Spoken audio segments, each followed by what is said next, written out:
Jedi Master Soul is saying. These objectives are solely our own. And despite absolutely nothing happening in this episode, Leslie Headland wouldn't want to miss an opportunity to once again take George Lucas's lore to Harvey's couch. Hey, remember the guy who said this in The Phantom Menace? Impossible.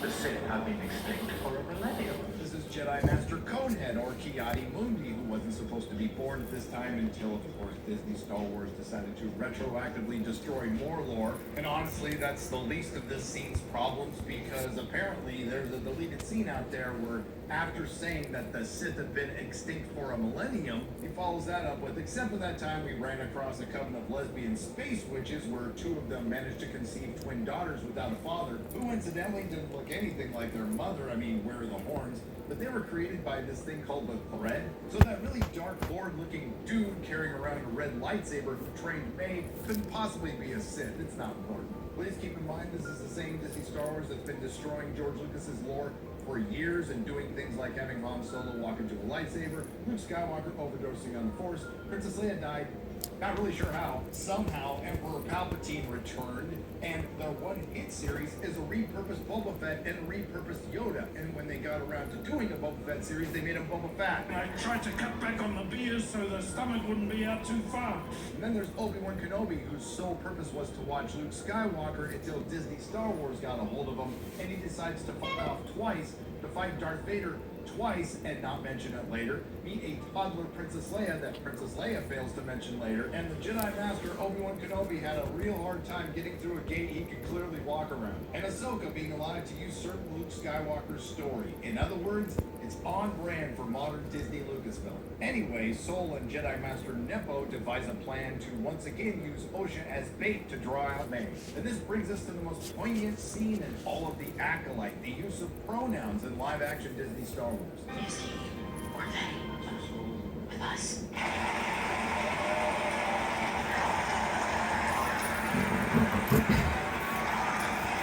And the rest of the 27-minute episode is spent with the clueless Jedi in a race to get to Kelnaka, the Wookiee Jedi, before Asian Ezra Miller and May. Then we get a heel turn that might give you whiplash. May is good now. You heard me right. I don't need to do this anymore. I don't need to kill a Jedi without a weapon. I don't need to keep this deal. What? Osha being alive changes everything. My loyalty to Osha, not your master. What I'm going to do is surrender myself to Kelnaka and then turn myself into the Jedi. You gotta be kidding. And this shouldn't surprise anyone. Nobody thought that diverse female antagonist was actually going to be evil. Of course she's going to be oppressed somehow, and her actions will be justified, even being responsible for the death of 2 Jedi. Down with the patriarchy? And leave it to a Disney Star Wars Gen Z villain to give up on revenge because it's hard. This brings us to Kelnaka, the Jedi Wookiee, arguably the most compelling thing about this series. It would have been awesome to see him fight, right? Well, he dies off screen. And what was the reason we didn't get to see a Jedi Wookiee fight? The budget. Listen, guys, they only had $180 million. What do you expect? And after sitting through 27 minutes and 11 seconds of an episode that felt like it was 2 hours long, you would think this Disney Star Wars intricately written story would lead to something. After we had 2 girls crushing on each other, pronouns in space, and a Wookiee Jedi killed off screen. Nah, Smilo Ren shows up and pushes a bunch of Jedi.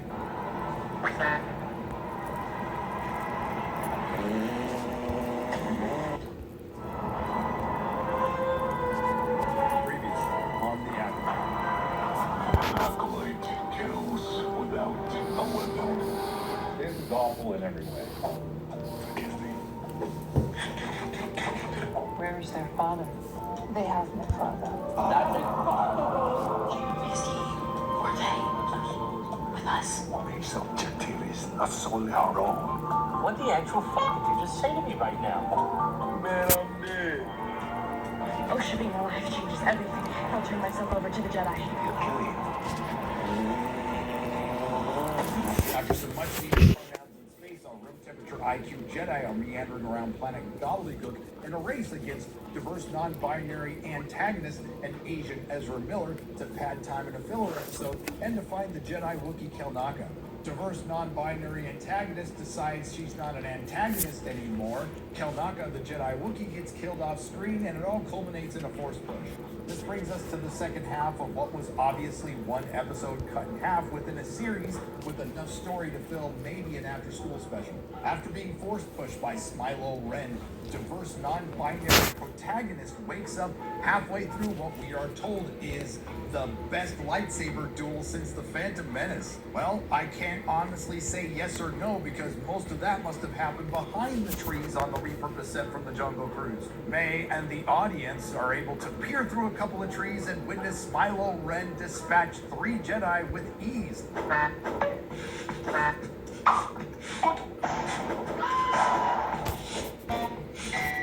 And then, based on what happened to the Jedi Wookiee Kelnaka, mortally wound Shillmonger. Smilo Ren then turns around and sets his sights on diverse non-binary protagonist and tries to kill her. Hold up. Wait a minute.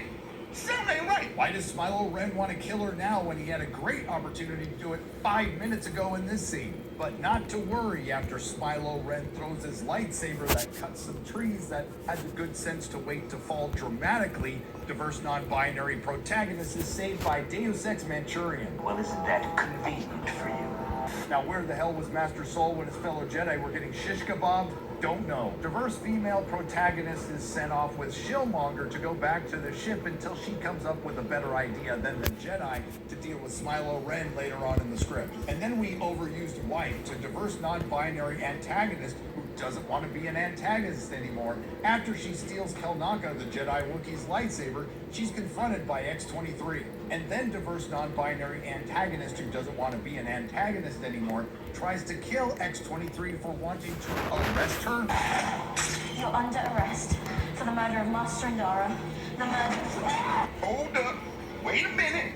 Something ain't right. Wasn't it in just the last episode that diverse non-binary antagonist, right when she decided she didn't want to be an antagonist, says she wants to turn herself in?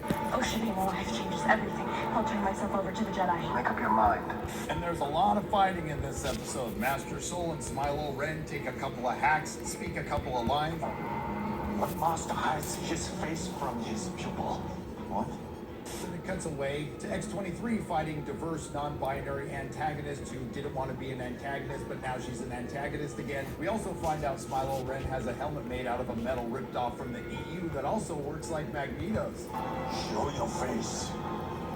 And let you read my thoughts.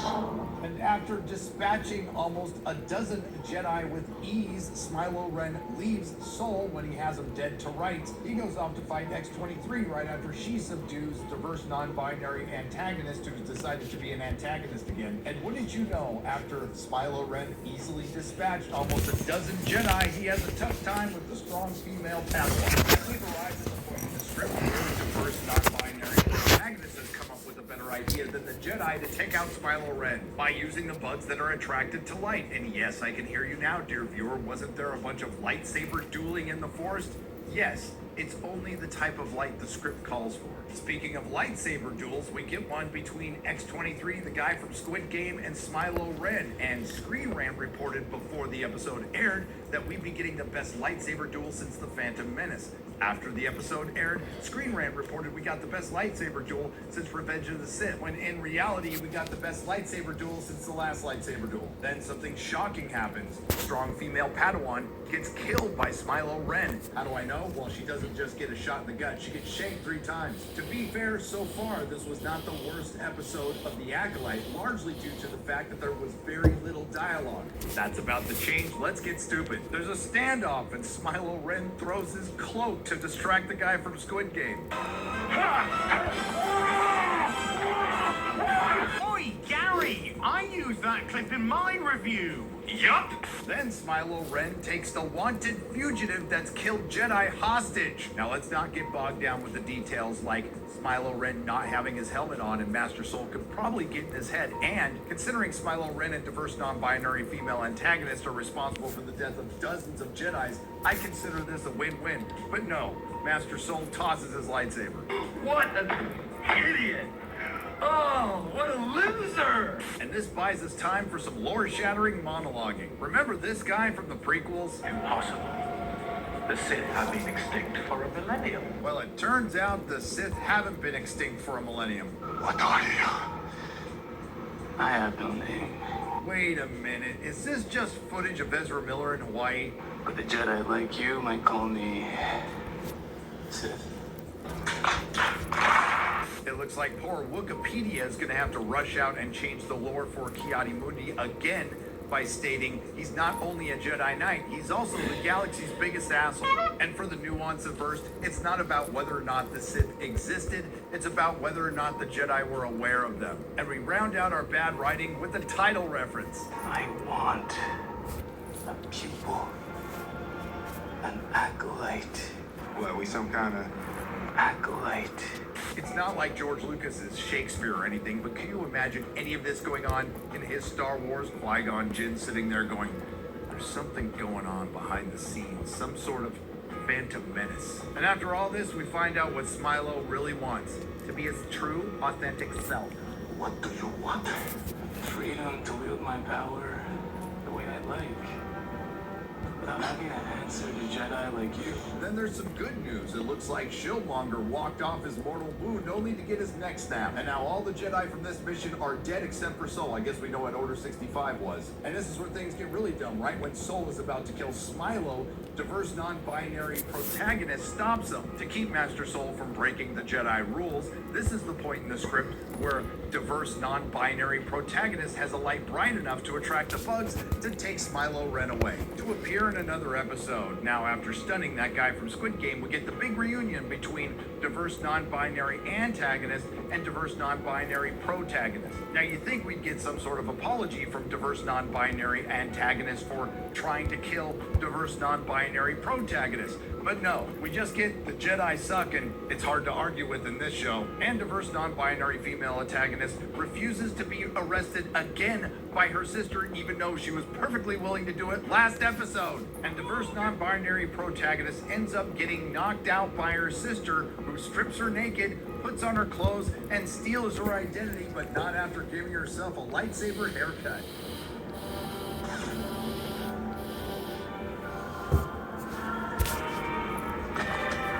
And now we know what the Acolyte is. No, it's not Frozen meets Kill Bill. It's the Parent Trap, or the Jedi Trap. Diverse non-binary antagonist posing as diverse non-binary protagonist then meets up with Jedi Master Sol, whose ability to look into someone's mind must not be working that day, along with not being able to smell burning hair or spot the spiral on May's forehead that Ocean doesn't have. And I have to agree with my favorite editor, Perry Chan, when he said, best episode so far, 1 out of 10.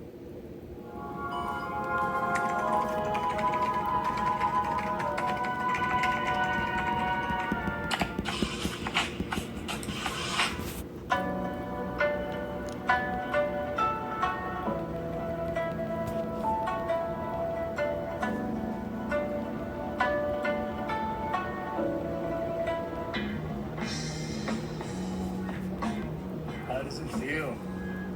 Feels good, doesn't it? To hold you in your hand again. Stay where you are. You're not gonna join me. I'm gonna put my clothes back on.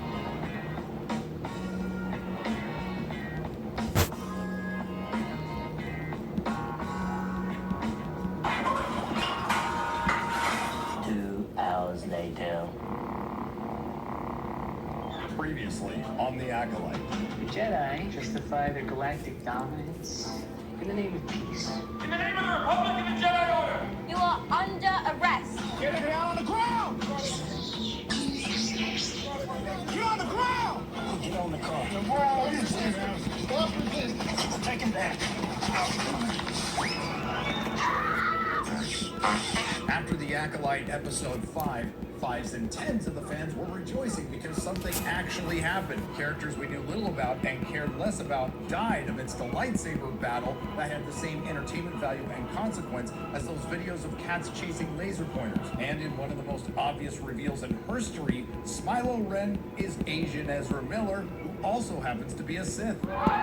Diverse non-binary antagonist trades places with her sister, diverse non-binary protagonist, and it all culminates in the Jedi Trap. In episode 6, titled Teach and Corrupt, a bit on the nose for Disney Star Wars, diverse non-binary protagonist wakes up after being knocked out by a force push for the second episode in a row. But this time it had to be more than that. It couldn't just be a force push, it had to be a force roofie. Not only did her sister, diverse non-binary antagonist, knock her out and then strip her naked and then put other clothes back on her, then she was found by Smilo Ren, a blanket was put over her, then he put her on a spaceship, which took her to unknown planet on an island where she woke up. And yes, that island on unknown planet does look like it's on Octu, and Perry, don't you dare use that meme. And with Disney Star Wars, I wouldn't put it out of the realm of possibility. Then I remembered, I don't care. that guy from Squid Game finally does what someone should have done last episode. He tries to contact the Jedi Council. Unfortunately, the connection isn't good, but to be fair to the Jedi Council, even if it was, I doubt they'd understand him. Please keep in mind the guy from Squid Game is now with diverse non-binary antagonist who's posing as diverse non-binary protagonist. Now, it's still in question whether or not Master Soul knows that diverse non-binary antagonist is posing as diverse non-binary protagonist, but considering that he's turned his back on his enemy twice, he doesn't sense the fact that she almost tries to kill him, and the only reason she doesn't is because he asked her to take the wheel. Stupid! Then the guy from Squid Game goes down to the ship to reset the communicator and does something no one's been able to do this entire series. Emote. Emotional damage. And because Disney Analytics dictates that you can't have any complex emotions in Disney Star Wars for longer than 2 seconds, we cut away to Space Beaver fixing the thought we needed.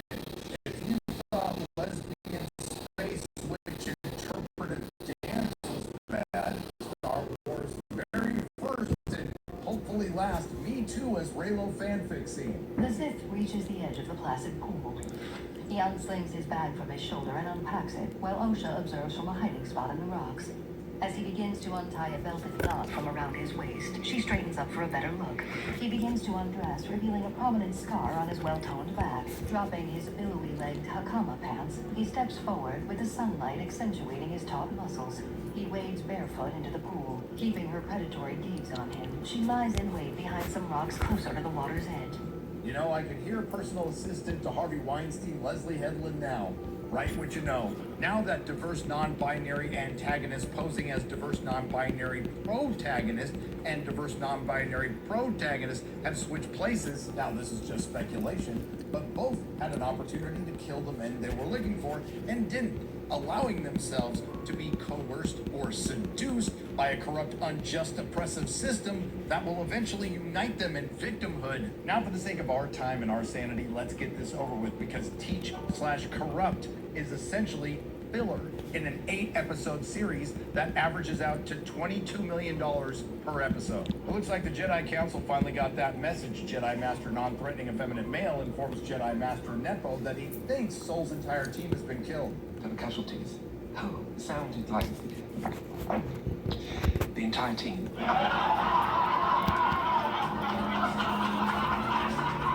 Finally, we get some urgency from the show when Jedi Master Nepo says the Jedi must leave immediately, but not before they have one more scene together before leaving Coruscant, so they can make a little joke about Master Jedi Nepo's tummy getting upset in hyperspace. I don't get sick.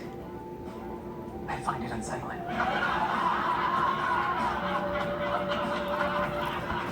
The same can be said about this show. They arrive at planet Gobbledygook quickly, just missing that guy from Squid Game. More on that later. And the Wookiee Jedi Master Kelnaka's location that required days to find with a tracker was found pretty easily by Jedi Master Nepo and Jedi Master Non-Threatening Effeminate Male. Barely an inconvenience. And wow, they did get there fast. None of the bodies decomposed. They quickly assessed they were all murdered by somebody with a lightsaber. What gave it away? The lightsaber wounds? And this brings us to a pivotal scene. Remember in the trailer when you saw the lightsaber whip?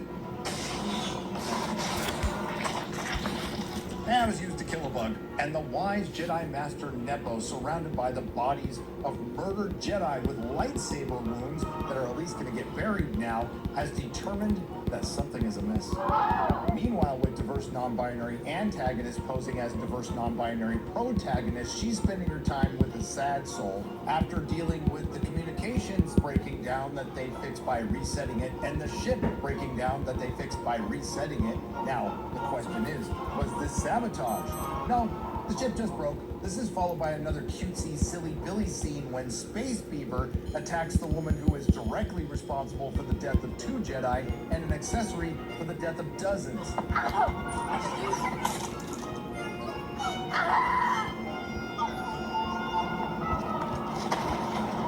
It's a roller coaster with these 2 ladies. Maybe a dad would have helped. Anyway, Soul finally figures out that May is posing as Osha and stuns her.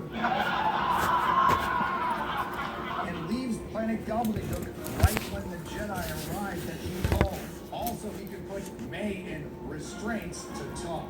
And now, finally, we're going to get the big reveal that they've been teasing all season. I'll explain everything. What did you do? Please, Osha, I'll explain. It's time to make things right. It's time for me to face the High Council. To tell them everything. Everything? Wait. We're waiting. I've had 16 years to think about what I must say to you if I ever got the opportunity. So you're going to listen.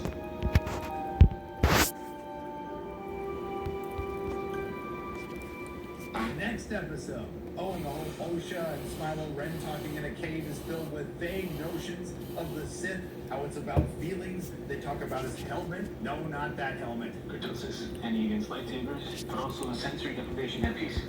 Oh, accelerate your senses? I guess aside from seeing and hearing, but that's not important right now, they talk about a Scargan, which looks like it came from a lightsaber whip. Does that mean that the master that rejected him was Jedi Master Nepo, or was it some other Sith Lord, or was it one of the lesbian space witches? And then I remembered, I don't care. the Sith Lord Asian Ezra Miller also mentions the power of 2, and I may be going out on a limb here, but whoever the real bad guy is, I'm guessing they're going to be defeated by... And in the dramatic final scene, diverse non-binary female protagonist puts on Smilo's helmet.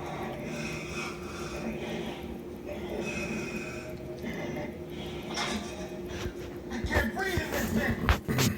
Will diverse female protagonist become an antagonist? Will diverse female antagonist become a protagonist for the 3rd time? Will there be a Jedi with an above room temperature IQ? Will the Rotten Tomatoes audience score go up or down from 14%? Can a week go by without the corporate access media blaming the fans for a bad show? So I don't know what went on with Jedi Review. I heard there was some drama. It's the Devil Second. There's about this. Oh, shit. Here we go again. Okay, sorry guys. Yes. How did Jason Mendoza go from Jason Mendoza to the hot Star Wars baddie? I can fix it. I felt like Amandla when she understood the breadth of what she would be doing. Dug so deep into both of the girls.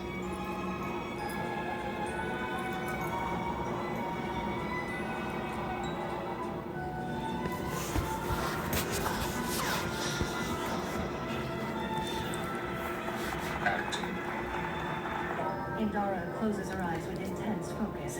Meanwhile, the witches maintain their spell. Her face tensed, Indara purses her lips and turns her head to one side. In the common room, the witches all collapse into a lifeless heap. You have received horrific racist backlash, including threats. And what you call intolerable racism, that is your quote. Can you talk about that a little bit? And what has that been like? I dropped a diss track. That's what I heard. When do you decide to utilize discipline to not engage in a reactive way to hatred? And when do you decide to engage in honor by honoring your values and your belief system?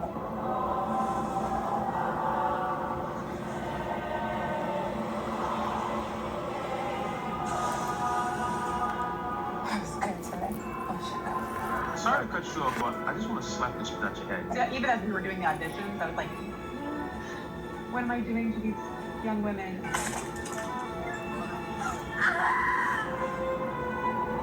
Previously on the hour.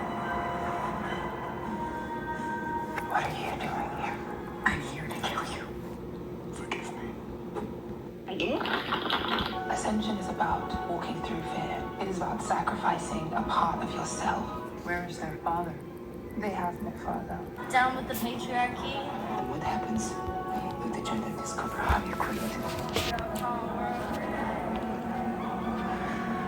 As predicted, we get another entire episode that's a flashback, making it a prequel within a prequel to the prequels. The Jedi, collectively acting as a surrogate for the audience, are in search of a plot with metal detectors. And I can hear you now, they didn't even bother changing the metal detectors that much, and you'd be right, but cut them a break. Disney only had $180 million for this show. It turns out the room temperature IQ Jedi have been on Brendok for 7 weeks, investigating why there's plant life on a planet where 100 years previous there was none due to a hyperspace accident. What kind of hyperspace accident? Don't know. How did the room temperature IQ Jedi not notice the giant face on the top of a mountain? Don't know. If only they had some form of scanner that can pick up life forms, cities, or technology. No, I'm not going to change my mind about that. I'm not picking up any cities or technology. Massive life form readings, though. There's something alive down there. But according to that guy from Squid Game, the real reason the room temperature IQ Jedi are there is virgins? We are looking for virgins. You know I don't speak Spanish. In English, please. Oh, a virgins. Like in The Force. You remember that really unique story about Anakin Skywalker? Not so much anymore. I hate them. We learned this because the room temperature IQ Jedi are just trying to console a Padawan who wants to go home. Man, I want to go home to Coruscant. I know, but we're on a mission. We also learned that that guy from Squid Game doesn't have a Padawan at this point. That's why I have a Padawan and you do not. The previous 2 clips will be important for later. The next couple of minutes are spent with that guy from Squid Game going back and watching episode 3. At this point, I'll tell you, within this 30-minute episode that costs an average of $22.5 million, is filled with repurposed and reused footage just from a different angle that adds no new information, including when the lesbian space witches initially meet the room temperature IQ Jedi, they thought they broke in, and it turns out they broke in. In episode 3, we were led to believe that the room temperature IQ Jedi, acting as the High Republic Youngling Protective Services, were concerned for the safety of Osha and May, and it turns out that the Jedi were concerned for the children's safety. But then the Disney Star Wars storytellers decide to drop this bomb on us when the malevolent leader of the communist lesbian space witches invades the mind of little Torben. Against his will, she attempts to seduce him to the dark side of the thread and ask him his deepest desires, which are he wants to go home. That's it. Something we already knew from earlier in the episode, and that scene was bookended by a repurposed scene from episode 3. Within a series, and forgive me if I haven't mentioned this before, that cost $180 million. Then things get really creepy when Soul mentions he has some sort of connection with Osha. Nara, I feel a connection to Osha. So, testing the twins is not something we can take seriously. Osha's too old to join the order. I feel she's meant to be my partner. Which gives me the same vibe as this from Obi-Wan Kenobi. You're 10 years old. But you moved over speed. You are a fast mover. Please have a seat right there. Ugh.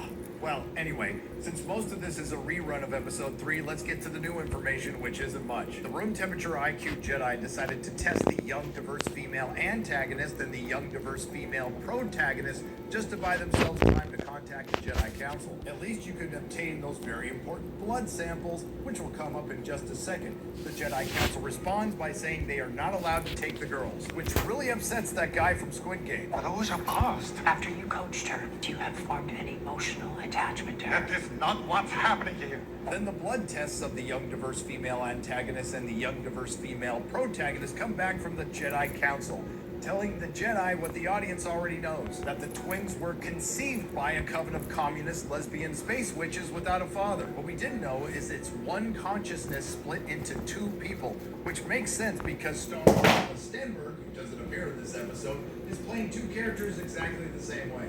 The symbionts the same. Even identical twins will have different symbionts. The twins were artificially created. Maybe by tapping into a power dense enough to split one consciousness into 2 bodies. This is it. You know, Torben has it right. This is it. Just attach the file and hit send, and you have your proof. Call in the reinforcements. But no, in the grand tradition of the Force's female Disney Star Wars, two characters do something inexplicably stupid, and in this case, big surprise, it's the men. Jedi Master weak and confident male is so desperate to go home that he's willing to kidnap two girls to get proof of something they already have. At this point, horny lesbian space witch of the Coven of Communist Witches instructs young diverse female antagonists to stop young diverse female protagonists and lock everyone in the castle made of flammable stone, setting off a series of events that turns this into the Waco of Disney Star Wars. And for those of you who thought there was a lot more to May setting fire to a stone structure, we learned that May accidentally sets fire to a stone structure, brought to you by the people who gave you Fire in Space. Now the show is trying to present the Jedi as the bad guys, but to be fair to the Youngling Protective Services, this is clearly a coven of evil, all-female lesbian space witches. How about that? The JATF tries to de-escalate the branch to lesbians and everything goes sideways. Horny lesbian space witch attacks Elliot Page, young diverse female antagonist who that guy from Squid Game thinks is young diverse female protagonist screams. This is followed by a diverse girl boss of the Coven of Communist Lesbian Space Witches turning into a smoke monster. Black guy magic! Who gets killed by that guy from Squid Game when she decides to rematerialize around a lightsaber.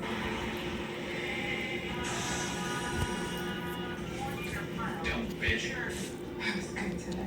I should go. I don't know, maybe lead with that before you turn into a giant smoke demon and maybe reappear 2 or 3 feet to the left or right. Horny lesbian space witch is angered that that guy from Squid Game killed the woman she was eventually going to break up with. Then the horny lesbian space witch turns into a smoke monster that can obviously move to another place and possesses Kelnaka, and we finally get some Jedi Wookiee action with the added bonus of being possessed by a gaggle of lesbian space witches. Kelnaka, the possessed Wookiee, makes easy work of that guy from Squid Game and Miley Cyrus in her non-binary getting back her dad form. But not to worry, girl boss Carrie Ann Moss Windu is there to save the day. Indara leaps in, takes the Wookiee down, and hovers her open hand over his temple. And as far as I'm concerned, this is the best part of the episode. Indara closes her eyes with intense focus. Meanwhile, the witches maintain their spell. Her face tensed, Indara purses her lips and turns her head to one side. In the common room, the witches all collapse into a lifeless heap. Our hero. I'm guessing the remaining women in the Coven of Communist Space Witches died in a fire that rapidly spread through the highly flammable stone structure that blew up the generator.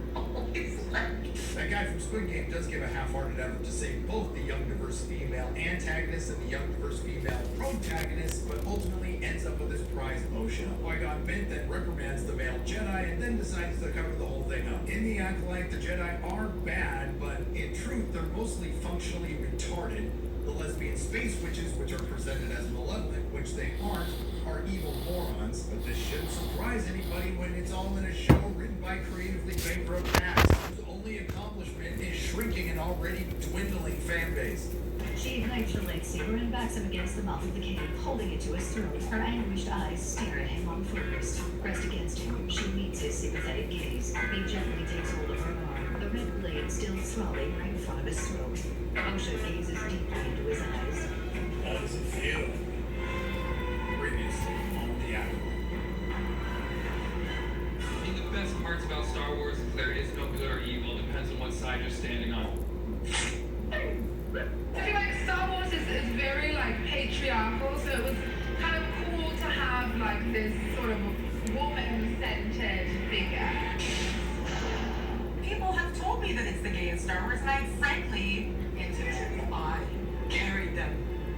I created them. It's pretty good, let's be honest. But you can't look and see that Death Star possibly killed millions and millions of people coming to the books. It's just like, I love that. You should shut that's up. the beauty of this story.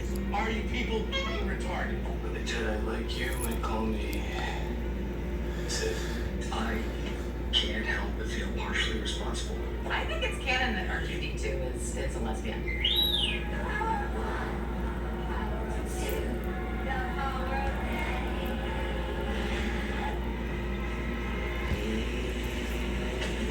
I dropped a diss track. That's what I heard. Excuse me while I whip this out. You get emotions when you drop the line. It's nice. I don't get sick. I find it unsettling.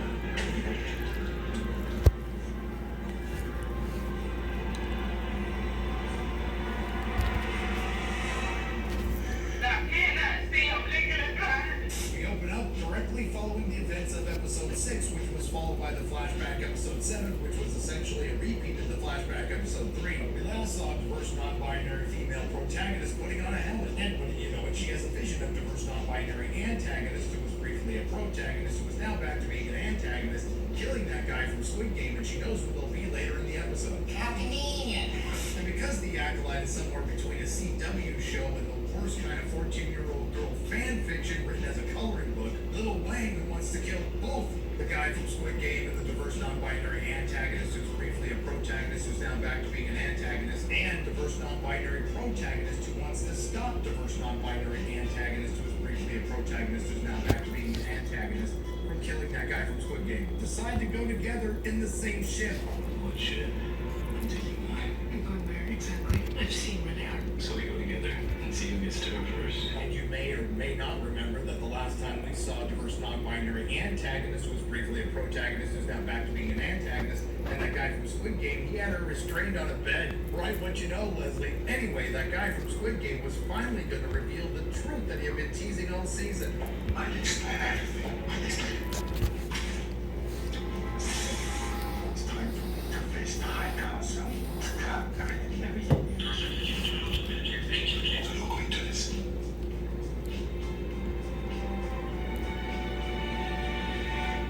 You and Osha are not twins. You're not even sisters. Good thing we watched the last episode, which was essentially a rehash of the third episode, which basically confirmed that the diverse non-binary antagonist who was briefly a protagonist, who's now back to being an antagonist, set a fire in the highly flammable stone structure, killing the remaining coven of lesbian space witches that Moss Windu didn't kill when they possessed Kelnaka. And Soul can't help it if he's retarded and some lesbian space witch rematerialized around his lightsaber. What he is guilty of is having inappropriate connections to a youngling. But as it goes with mystery box storytelling, the audience has to wait for the interesting main character or characters to catch up with him. You know, it's too bad the Jedi Master Soul didn't think to remove the plot convenience from his captain, and the diverse non-binary antagonist who was briefly a protagonist who's back to being an antagonist gets away. It's barely an inconvenience. Nice helmet, by the way. But when that guy from Squid Game has diverse non-binary antagonist who's briefly a protagonist who's now an antagonist in his sights, Space Beaver sabotages him. Whoop-de-doo! What does it all mean, Basil? Diverse non-binary protagonist had the aforementioned vision and took Lil Wang with her. Diverse non-binary antagonist, who was briefly a protagonist, who's back to being an antagonist, crashes relatively close to the highly flammable stone structure, and that guy from Squid Game turns on his transponder, and the Jedi receive it. But there is one small scene worth mentioning because it wouldn't be an episode of The Acolyte without Leslie Headland taking George Lucas's lore to Harvey's couch. Oh, I've used that one too much already. How about Dave Filoni taking George Lucas's lore to the doghouse? Because it happened, folks. They played us.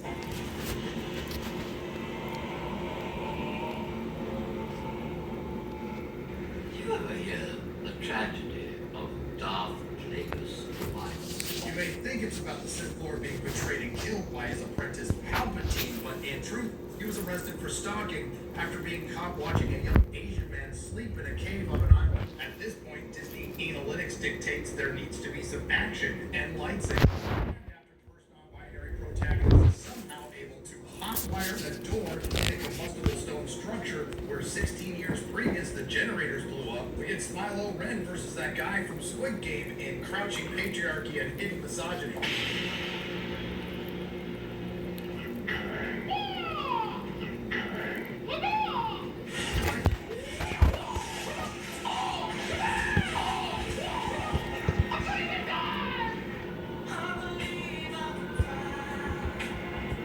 Intercut with the matchup 5s and 10s of people were waiting for. When diverse non-binary antagonist, who was previously a protagonist, who's now back to being an antagonist, tells diverse non-binary protagonist that that guy from Squid Game killed their mom, it leads to a Disney Star Wars verse, some sister-on-sister action, and it went down something like this. But in all seriousness, we did almost get some scissoring.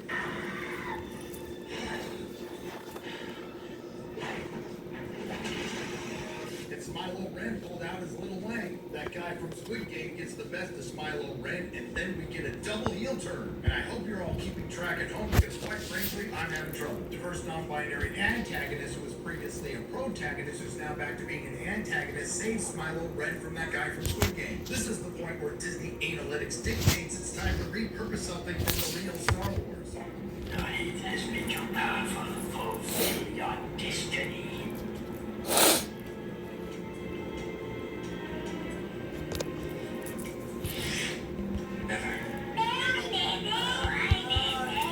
Well, screw that. This is better. Good day. Feel your anger. This is the source of your pain. Strike them down. Your journey will be complete. No. So now it's diverse non-binary protagonist who was formerly an antagonist who was formerly a protagonist who was formerly an antagonist. But wait! There's more! Then diverse non-binary protagonist shows up and that guy from Squid Game admits he killed her mom. And you killed her. You killed our mother. Yes.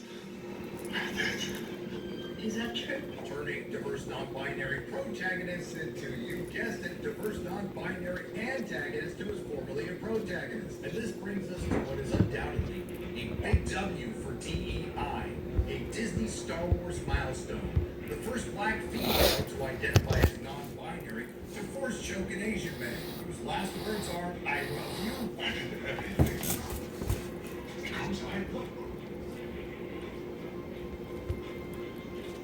Disney, I'm sure you're aware you have a bit of a reputation right now with the way your company acts and what you put into your scripts, and with something like this, it's really hard to argue that. Anyway, that guy from Squid Game says it's okay to kill him now.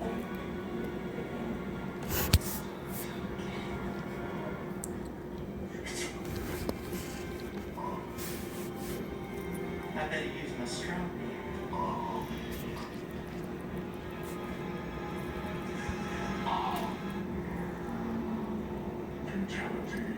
Then diverse non-binary protagonist who was previously an antagonist who was previously a protagonist who was previously an antagonist smirks, and this is where things get shockingly stupid. Anakin's turn to the dark side of Revenge of the Sith was downright arduous compared to this. Diverse non-binary antagonist who was formerly a protagonist force chokes a Jedi with no training, bleeds on her kyber crystal, which turns her lightsaber red.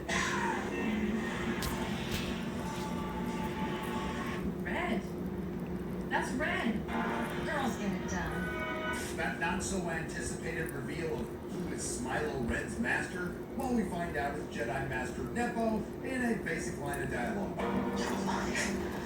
And I can hear you now, dear viewer. They're obviously setting up a confrontation between Smilo Ren, the twins, Jedi Master Nepo, and her Jedi Corps of cosplayers, and Darth Plagueis. And Plagueis killing everyone because that's the only way you can justify the Jedi not knowing about the Sith and lesbian space witches who use the Force to conceive twins without a father. You sweet summer children, there you go again, trying to make sense. Nope, Smilo Ren runs away with the twins. And instead of doubling his pleasure, the idiot mind wipes May and sends her back to the Jedi. No confrontation, no Darth Plagueis. The Acolyte ends with a series of meetings, and we find out who the true villain is. I mean, besides Kathleen Kennedy and former personal assistant to Harvey Weinstein, Leslie Headland. No, it's her wife, Jedi Master Nepo, who not only covers up the existence of the twins and her former Padawan who's gone to the Sith. Jedi Master Nepo covers up the previous Jedi cover-up by framing Soul as the murderer of all the Jedi with this line, which also expresses exactly how Disney feels about George Lucas's Star Wars. This is a terrible tragedy. It was the work of one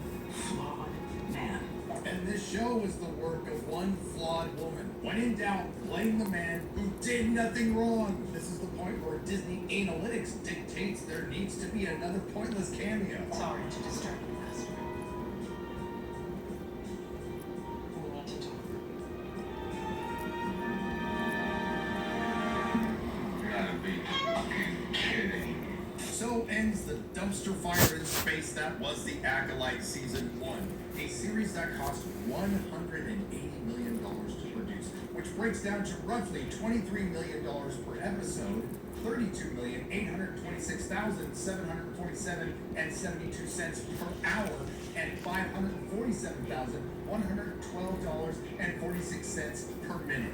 In simpler math, The Acolyte cost 15 Godzilla minus ones. But there is some good news. For one, George Lucas's Star Wars didn't die, it just ended with Return of the Jedi. And the Acolyte did create some of the best entertainment we've seen on social media, with the memes and launching hundreds of YouTube careers. So with that, I think it's time for a call to action, because it was recently reported by Entertainment Weekly that the Acolyte creator says she has heard nothing about getting a potential season 2, and we just can't have that. So please go to your social medias and spread the word far and wide. Hashtag renew the Acolyte. EricRonic.com. If you like what you heard, please like, share, and subscribe. If you didn't like what you heard, I thank you for listening.